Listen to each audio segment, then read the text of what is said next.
Hey, my name is Trevino. Today I will be showing nasogastric tube insertion. I have Amy who will be assisting me. Come on in. Hello, I'm Amy. I'm an RN. And the demonstration will be done upon me. Amy will be inserting the tube for me. First thing you need to do is gather your supplies. You want to make sure you have your nasogastric tube.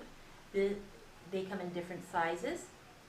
Make sure you have the appropriate size for the job you need to be done. You have a anti-reflex valve, which you're going to be putting on your blue portion of your vent of your nasogastric tube so that the stomach does not suck up against the tube if suction is applied.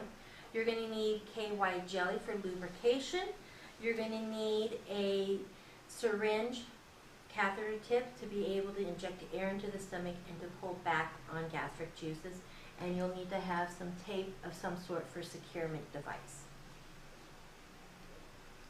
And you will need a stethoscope to be able to listen to the epigastrium. So the first thing you're going to do whenever you're going to insert a nasogastric tube after you rule out any contraindications is to make sure that you're going to have your patient is able to have a nasogastric tube.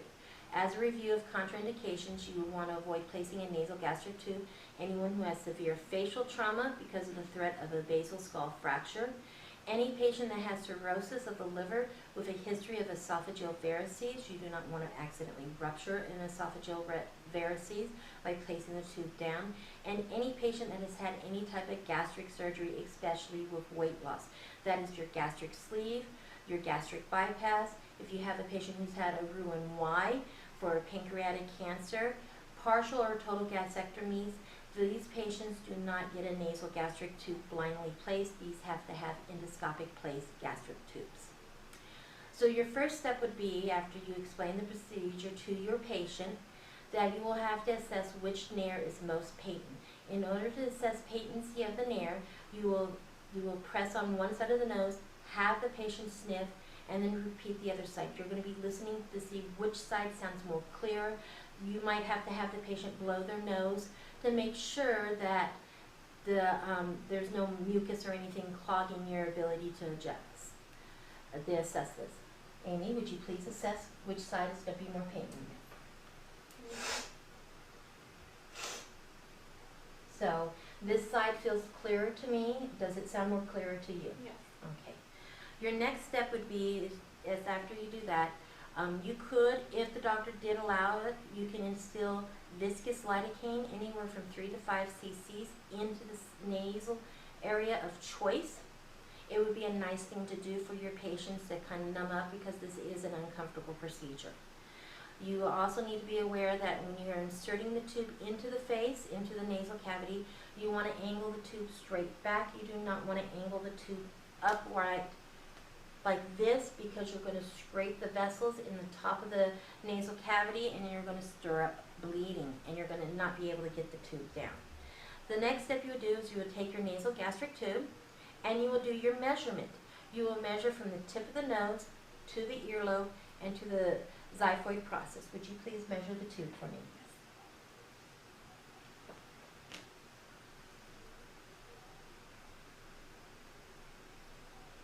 And what length do you have? I have 56. Okay, so keep that in mind. Now, my next step I would be for this is I would go ahead and hook up my syringe to the vent port of the tube. Or if you're not worried about that, you could, venting the tube right away, you can always hook it up to your injection port or where you hook up, and you can always put your anti-reflex valve to the tube.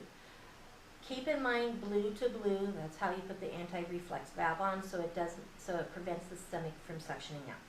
The next step I would do is I would take the tube in your hand,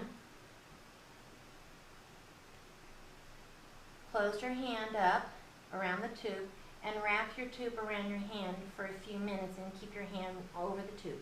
This warms up the tube.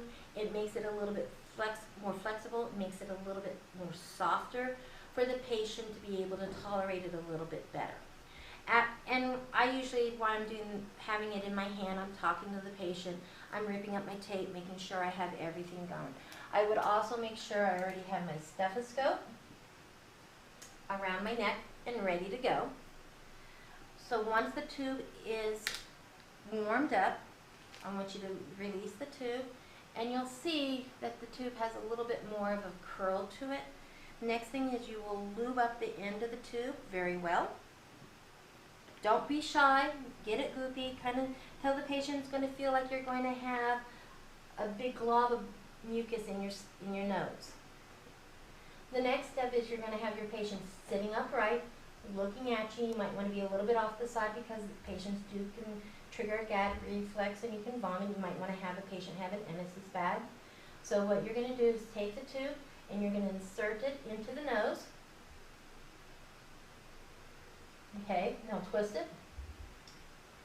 Okay, now I'm going to swallow.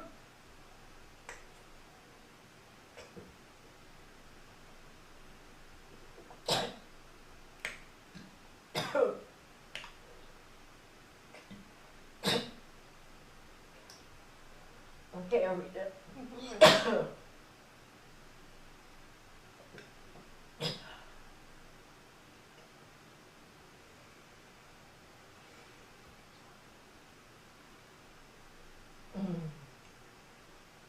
Give it a minute. I'll hold the tube. Okay. Go ahead, secure the tube.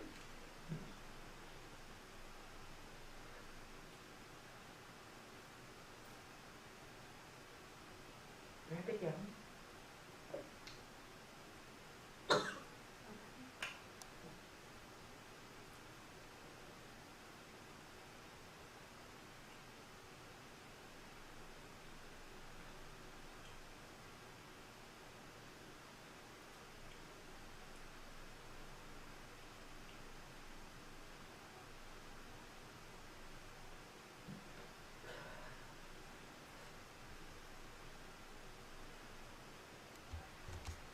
There you go, let's untangle this, okay? Inject air into the stomach. Push hard. Do you hear it? Yes. Pull back. And you're getting some gastric contents.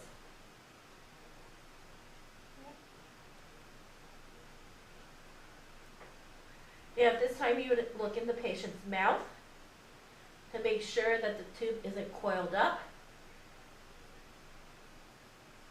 Good. You would have the patient hum or talk to see if it's. The patient will be gagging a little bit. It is an uncomfortable procedure to have done.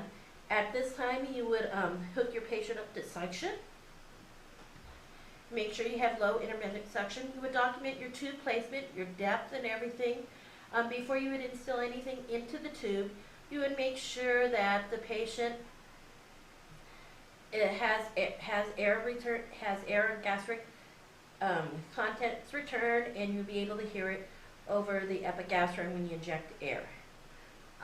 Make sure the tube is taped so that it's not pulling on the nares. You don't want to cause any ulceration or anything. Any questions?